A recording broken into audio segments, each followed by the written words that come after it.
Imagina o pastor daí, lá no céu, escutando este louvor na boca de uma criança, chamando seus anjos, dizendo: onde é que está saindo essa adoração perfeita? E imagina os deuses, aleluia, inclinando a sua cabeça na terra, porque a Bíblia diz que o perfeito louvor sai da boca de uma criança, irmão.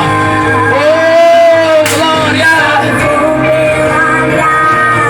Aleluia, tão emocionado, irmãos.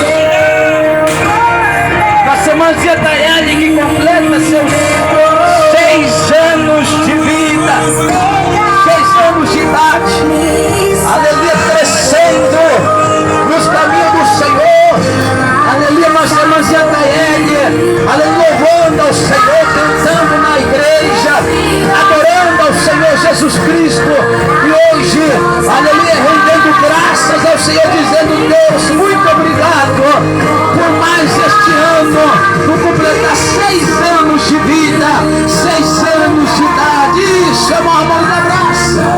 Vai lá, irmão Diana, vai lá, abraça sua filha. Isso. Quantos podem dar uma salva de palmas bem forte para Jesus nessa noite? Maravilha, Jesus da glória. Aleluia, irmão Ramonzinho, nenhum momento, irmãos, aleluia, se curvou diante das dificuldades. Eu lembro, irmão Ramonzinho, lá na colônia Xavique, ministrando a palavra do Senhor. Aleluia, ele dizia assim: aleluia, glórias a Deus, esta semana arrebentou o chinelo da minha filha. Aleluia, glórias a Deus, eu estava sem dinheiro.